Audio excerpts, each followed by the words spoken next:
परंडा मोठ्या प्रमाणात पाऊस झाला आणि क्रांती काढली. काय स्टेटस आहे, किती लोकांना बाहेर ठेवलं? आज शारदीय नवरात्र महोत्सवाची पहिल्या दिवशी आहे आणि आई तुळजाभवानींची आशीर्वाद आणि कृपाने परंडा होम मध्ये आपण एनडीआरएफची टीम आणि आर्मीची टीमला आपण रिक्वेजिशन केलं होतं.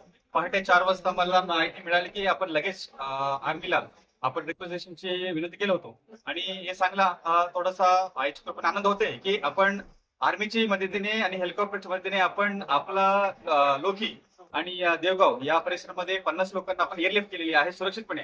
आपण सुरक्षित ठिकाणी त्यांना स्थलांतरण केलेली आहे. अजून या व्यतिरिक्त आर्मीची एनडीआरएफची टीम अहिल्यानगरवरून आता दाखल झालेली आहे आणि त्यांच्याकडून पण रेस्क्यूची मोठे एफर्ट्स तिथे सध्या सुरू आहे. तिथे आमचे सर्व तहसीलदार, बीडीओ, सर्व आमच्या उपजिल्हाधिकारी आणि अपर जिल्हाधिकारी पण त्यांना आपण तैनात केलेली आहे. आता मी पण लगेच तिथे रवाना होणार आहे. सर, अजून किती लोक अडकलेले आहेत? आता फक्त शेवटचे दुधी म्हणून गाव आहे, तिथे एक 10 सदस्यांची कुटुंब सध्या अडकले आहे.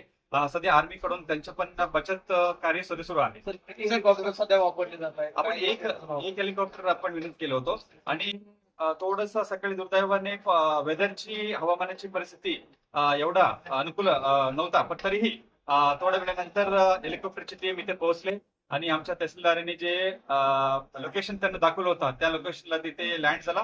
पुन्हा तिकडून त्यांच्या टीम आणि आपला टीम सोबत रेस्क्यू एफर्ट्स त्यांनी यशस्वीपणे त्यांनी केले.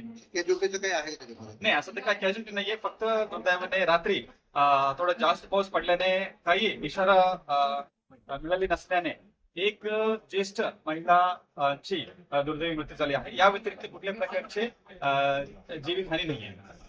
काय आव्हान करणार? नागरिक आपण हे आवाहन करतो की आपण अजून पावसाची इशारा आहे, आपलं सर्व धरण भरलेली आहे आणि मोठ्या प्रमाणाने आता डिस्चार्ज सुरू आहे. त्यामुळे नदीकाठचे सर्व नागरिकांना आम्ही आमच्या महसूल विभागाकडून, जिल्हा परिषद ग्रामपंचायत विभागाकडून, पाटबंधारे विभागाकडून आपण इशारा दिलेली आहे की आपण सुरक्षित ठिकाणी स्थलांतर व्हा. यासाठी आमच्या सर्व गाव पातळीवर यंत्रणा, तहसीलदार, बीडीओ तुमच्या मदतीत आहे आणि कुठल्याही अडचणी आला तो सगळे नागरिक आम्हाला संपर्क करू शकतात. पावसाच्या पार्श्वभूमीवर भाविकांना काय आवाहन करणार? भाविकांना आपण ही आवाहन करतो, आपण घरीतून बाहेर पडताना आपण सुरक्षितपणे आपण प्रवास करावी. आपल्या सोबत जे सर्व पावसासाठी जे काही रेनकोट्स आहे, छत्री आहे ते आपण करावी. तरीही आपण इथे